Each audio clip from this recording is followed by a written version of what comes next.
Pose with the bands. Pose with the pose with the pose with the bands. Pose with the pose with the pose with the bands. Pose with the bands.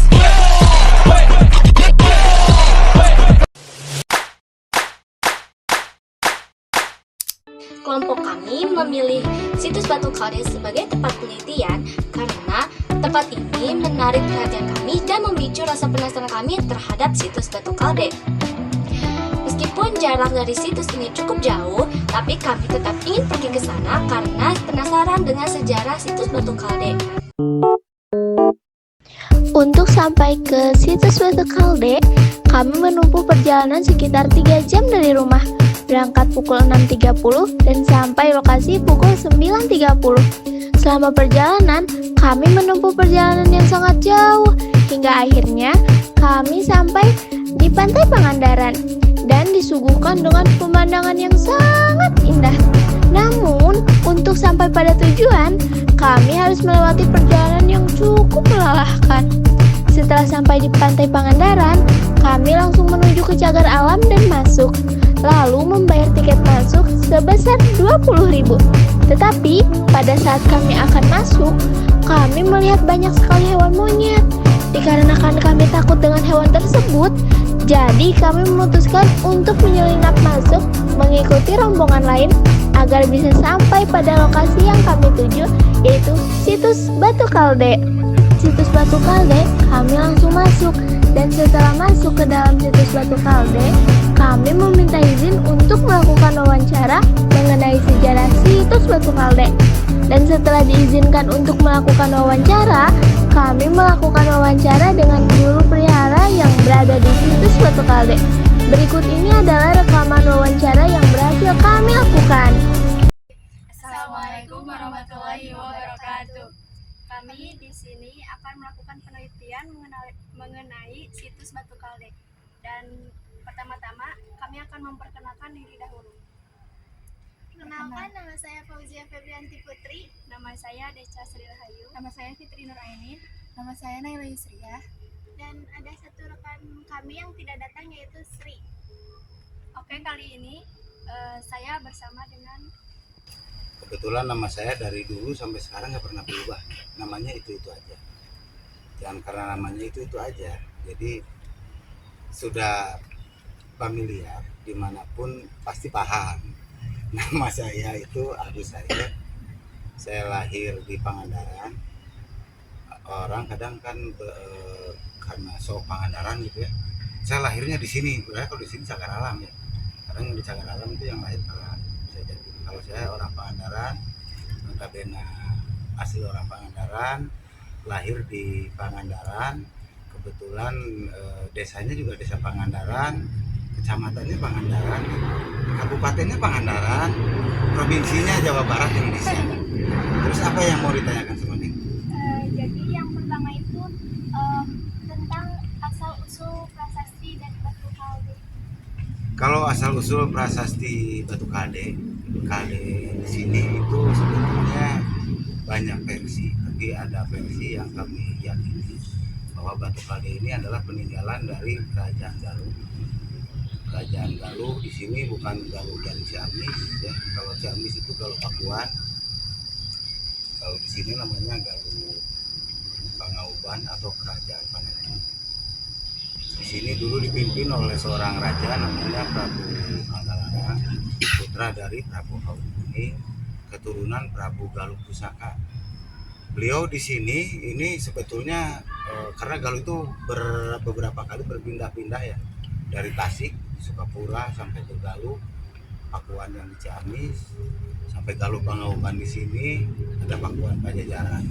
Nah, kalau untuk Batu Kalde ini kurang lebih sekitar 1.600 tahun silam.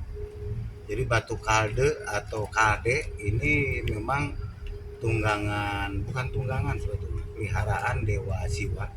Kalau menurut orang Bali itu Hyang Widiwase, kalau orang Pangandaran bilang itu Sanghyang Widiwase. Adapun Nandi ini merupakan arca sakti atau Batu Kalde. Sapi Gumirang ini adalah Perdana Menteri Pertanian dari Galuh Pangauban sendiri. tadi, dan yang sebelah sini ada yang kayak bunga teratai. Tahu bunga teratai? Kenapa menggunakan bunga teratai orang Hindu sebagai filosofi bahwa bunga teratai itu selalu ada di atas. Itu.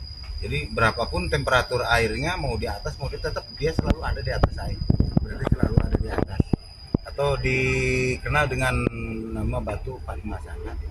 Banyak orang pemandu bilang Padmasana, niru-niru orang Bali ya.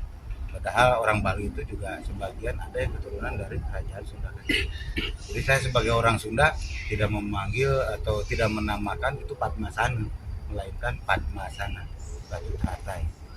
Itu bunga teratai dan itu ada lingga dan ada yoni. Cuman untuk yang ada sekarang cuma sisa ini aja. Sementara yang lainnya lagi kalau kita gali ini memang masih ada candi-candi orang-orang Sunda Wiwitan. Kalau kita gali ya seperti brangasnya itu sudah kayak dari bahan tanah liat sudah ada. Jadi ini sudah versi-versi mau modern di sini. Ada lagi yang mau ditanyakan? Sini kan ada makam ya. Iya. Ya, itu teh tokoh siapa gitu. Terus kaitan dengan kerajaannya tuh bagaimana beliau ini? Kalau yang ada di sini ini nggak ada kaitannya sebetulnya ya. Mbah Nurbain ini penyebar agama Islam dari Bugis. Jadi tidak ada sangkut pautan dengan kerajaan Galuh. Mungkin melainkan dengan jual beli atau beliau memang seorang nelayan yang mungkin menyebarkan agama Islam juga. Yang sebelah sana Sinjang Soho juga sama. Ini kita Rongpeot juga aslinya dari Sumedang. Nah, kalau dari Sumedang mungkin ada kaitannya. Sumedang Larang ya. Itu sama kerajaan Pangauban yang ada di sini, sama-sama orang-orang Sunda. Gitu. Ada lagi yang ditanyakan? Untuk kan ada 3 makam. Iya. Dari masing-masing makam itu tuh dulunya itu punya peran apa sih yang membantu kerajaan Galuh? Kalau untuk Mbah Nurbain nggak ada kayaknya. Kemudian itu lebih ke masyarakat. Sinjang Soho juga sama, kecuali di Terongpeot, itu Pengker nih, Terongpeot. Itu beliau juga sebetulnya sama penyebar agama Islam, notabene dari Sumedang, karena ibu Sumedang Larang itu sebetulnya udah Muslim. Jadi ketika ada orang bilang bahwa beliau menganut agama Hindu atau agama Sunda Wiwitan, itu bukan. Karena Prabu Siliwangi itu menurut versi kami itu jadi nggak ada istilahnya sekali lagi kaitan dengan, kecuali itulah Sumedang Larang, cuman beda aja, beda penempatan, beda pemakaian. Kalau dulu orang kesini mau berniat beribadah, kalau sekarang lebih ke pendidikan aja. Jadi kalau Neng umpama mau ilmu gitu kan, untuk sejarah ataupun untuk yang lain-lainnya silahkan.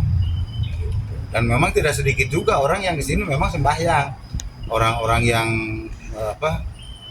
masih kental adat budaya gitu ya, ada.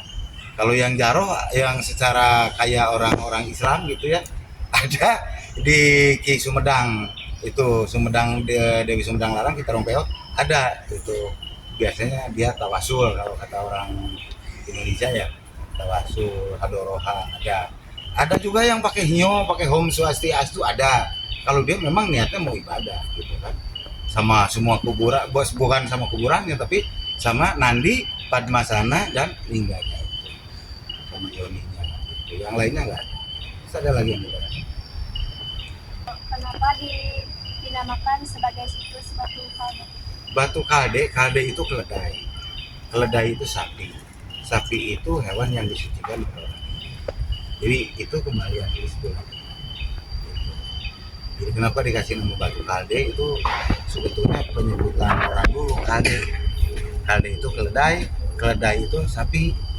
Karena di sini kalau mau dibilang hewan sapi memang kecil, jadi dibilangnya keledai. Tapi aslinya itu sapi gitu kan. Cuman nggak mungkin juga segede sapi gitu kan. Namanya Batu Kalde. Keledai sapi atau Nandi, dewa sapi, dewa yang disucikan oleh orang Hindu karena sebagai tunggangan juga bisa, atau mungkin tunggangan kendaraan, atau juga mungkin memang pengikut setia Dewa Siwa gitu. Siwa itu kalau penyebutan menurut Hindu. Kalau Bali yang tujuh ase, kalau di Sunda Sang Hyang tujuh ase. Beda sedikit saja. Ada yang ditanyakan lagi? Siapa yang membuat dan menggunakan prasasti di situs Batu Kalde? Kalau yang membuat jelas orang-orang dulu lah, orang-orang yang menganut agama Sunda Hindu. Itu seperti kalau yang membuat langsung itu dulu Arya Sapi Gembira yang membuatnya. Kemudian kalau dari jenis batuan jelas bukan batuan di sini. Ini termasuk andesit, berarti batuan pegunungan Gunung Merapi yang jauh dari Pangandaran. Intinya ini memang bahan-bahannya dibawa dari pegunungan yang berapi, bukan berasal dari Pangandaran. Jadi ini struktur yang ada saya yakin memang bukan wilayah Kabupaten Pangandaran. Karena di Kabupaten Pangandaran nggak ada gunung berapi. Ada lagi? Situs Batu Kalde ini ada fungsi utama nggak dari masyarakat kuno digunakan sebagai apa? Kalau untuk masyarakat kuno jelas itu berfungsi sebagai sesembahan mereka, sebagai bukti bahwa dia memang menganut agama Sunda kita atau timbul. Karena tidak ke Dewa Wisnu, tidak ke Dewa Brahma atau dewa-dewa yang lain, melainkan lebih langsung ke Dewa Siwa itu sendiri. Ada lagi? Untuk awal mula kerajaan Galuh ini didirikan kapan sampai berdiri? Oh, kalau itu ceritanya nyambung nih sama Jawa Barat. Jadi berasal dari Pakuan, Pajajaran, dari Bogor abad 11 sudah ada. Kemudian ada juga Galuh Pakuan, ada Galuh Sukapura, ada Galuh Pangauban. Itu dari abad 11 sudah ada.